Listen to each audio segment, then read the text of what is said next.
Écoute bien, là. Ben voyons donc. Je répéterai plus, là. Mais voyons donc. 0, scène. On a un petit coussin. Un chroniqueur financier, pas comme les autres. Michel Girard. On a pris un peu de recul après cette grande annonce de Nordvolt sur la rive sud de Montréal, un projet de 7,3 milliards avec vraiment là, les cordons de la bourse tant au fédéral qu'au provincial qui ont été déliés pour attirer ultimement Nordvolt ici parce qu'il y avait la Californie aussi qui était dans la course. Salut Michel. Bonjour Alexandre. Tu poses une question intéressante en lien avec ça. Est-ce que tous ces milliards avancés par le fédéral et le provincial, est-ce qu'on a perdu la tête, Michel? Écoute, évidemment, c'est l'histoire qui va nous dire si oui ou non on l'a perdu ou pas. Je vais juste rappeler dans cette chronique de samedi dernier que l'euphorie financière pour des projets, là, ça ne date pas d'aujourd'hui. Oui. Alors, quand tu remontes dans le temps, il y en a eu une tonne de fois, passe-moi l'expression, où c'est arrivé qu'évidemment, toutes ces euphories financières se sont dégonflées. Je rappelle tout simplement certains événements, le crash de 1929, le dégonflement en 1980 de la bulle spéculative sur l'or et l'argent, le crash boursier de 1987, le crash boursier japonais 1990, le dégonflement de la bulle, plus récemment, le dégonflement de la bulle Internet et des télécoms. En 2001, la crise financière du papier commercial, les subprimes, où la Caisse de dépôt et de placement était le plus gros investisseur au monde dans le papier commercial. C'était miraculeux d'investir dans ces placements-là. Bon, là, maintenant, on est dans la bulle que j'appelle de la batterie pour véhicules électriques. On n'est pas les seuls. Regarde, le même phénomène, c'est plein d'usines qu'on est en train de construire en Europe. Évidemment, c'est la Chine qui domine, puis on veut leur faire concurrence, puis ils sont nettement en avance sur nous. Puis les États-Unis, évidemment, qui eux aussi font comme nous, allongent des milliards, des milliards, des dizaines de milliards, tantôt ça va être des centaines de milliards, toujours pour la fameuse batterie. Écoute bien, là, la question, c'est que première question qu'on peut se poser, est-ce qu'il va-t-il y en avoir trop d'usines de batterie, là? Non.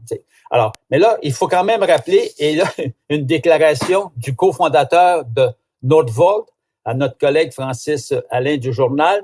Ouais, ils ont mis pas mal d'argent finalement dedans.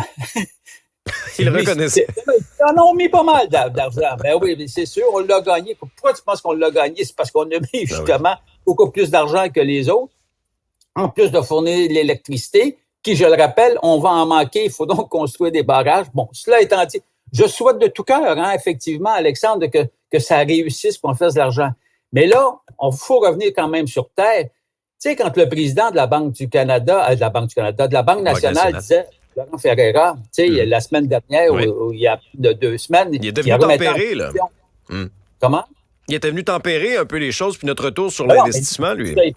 Il dit, pourquoi investir dans une société étrangère? Quand tu investis dans une société étrangère, les bénéfices s'en vont dans la société étrangère, donc pour les étrangers et non pas pour nous. Mais cela étant dit, alors évidemment, il a dit, est-ce qu'on n'aura pas pu plus investir dans nos entreprises chez nous? Je rappelle qu'à 7,3 milliards, et dis-toi là, que ça va augmenter, parce que Fitzgibbon et compagnie, là, et Legault l'ont laissé entendre, comme ça va être beaucoup plus que 7,3 milliards. Ça revient au moment où on se parle à 2,4 millions de dollars par emploi. Hey, quand même, 2,4. C'est beaucoup d'argent. 2,4. C'est immense. Bon, cela étant dit, c'est ça. Alors, je me posais la question. Mais moi, j'ai bien aimé une citation, permets-moi ça, dans un dossier spécial que économiste en chef de Desjardins, François Dupuis, dans sa préface, il avait dit une chose par rapport dans un dossier spécial sur les crises financières du passé. Il avait dit une chose. Il a cité Einstein, Albert Einstein. Et pas le moindre. Je cite Einstein. 2 choses sont infinies, Alexandre. L'univers et la bêtise humaine. Pour l'univers, je n'en ai pas acquis la certitude absolue. C'est révélateur. Non, mais tout ça de même.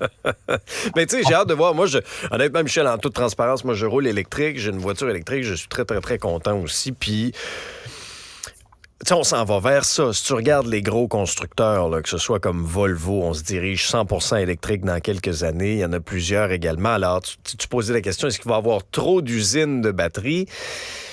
Ben, il faudra alimenter tous ces constructeurs-là là, qui prennent ce virage-là dans un contexte où on peut plus continuer comme avant. On peut plus continuer comme avant là, avec l'essence, puis avec le, tu sais. Alors là, est-ce que c'est la solution? Je ne remets pas en question la venue, l'arrivée de la voiture électrique qui va dominer tantôt. C'est pas ça qu'on met en question. La question, c'est l'argent qu'on avance. Comprends-tu? L'argent, là, quand François Legault, Justin Trudeau, Fitzgibbon se pètent les bretelles, c'est nos taxes et nos impôts. Absolument. Mais c'est le paquet que l'on investit là-dedans. C'est de l'argent qu'on met pas ailleurs. C'est pas... Ben, tu le mets pas ailleurs. Tu le mets pas ailleurs. C'est effectivement parce qu'il va t'en manquer d'argent tantôt. Ce que tu mets là, tu mets pas ailleurs.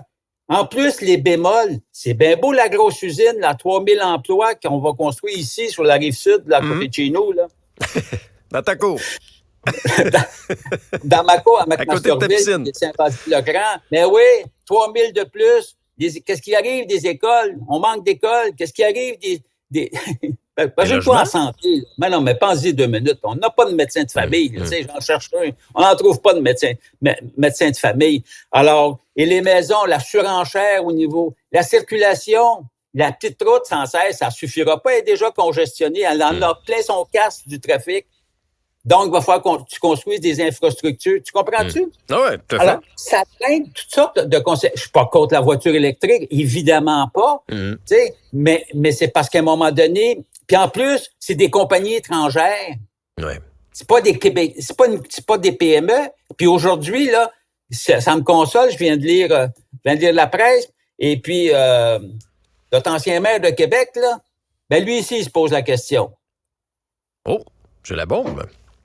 Oui, M. Labombe se pose la question. Oui, parce que, évidemment, il réalise que c'est des investissements qu'on fait dans des sociétés étrangères au lieu de faire. Tu sais, moi, si tu me dis demain matin que c'est toutes des PME québécoises, là, puis tu mets 7,3 milliards, c'est plus la même affaire. Une batterie 100% québécoise. Oui, je comprends ce que tu veux dire. Non, mais tu sais, alors, encore là, je suis pas contre le projet, mais je suis contre la masse d'argent qu'on met là-dedans. Oui.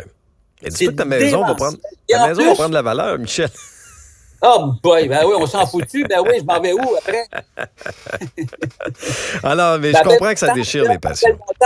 Ils vont quoi? Ils vont creuser de temps tantôt? Non, mais je comprends. Mais il y aura aussi des consultations, puis ce sera intéressant à avoir dans les prochaines semaines aussi. On nous a dit que Nordvolt allait à la rencontre des citoyens. On verra bien, en tout cas. Oui, mais tu as vu ce qui est arrivé avec le BAP? Ils ont modifié, ben oui, ils ont modifié pour pas que le BAP s'intéresse au dossier. Pense-y 2 minutes. L'environnement, toi, ben oui. On roule en électrique. Bravo à toi là, qui roule électrique. Ah oui, d'ailleurs, ça m'a fait plaisir de collaborer financièrement à l'achat de ta voiture. Ben, je te remercie aussi, Michel. Salut, mon cher. On se reparle dans un prochain épisode.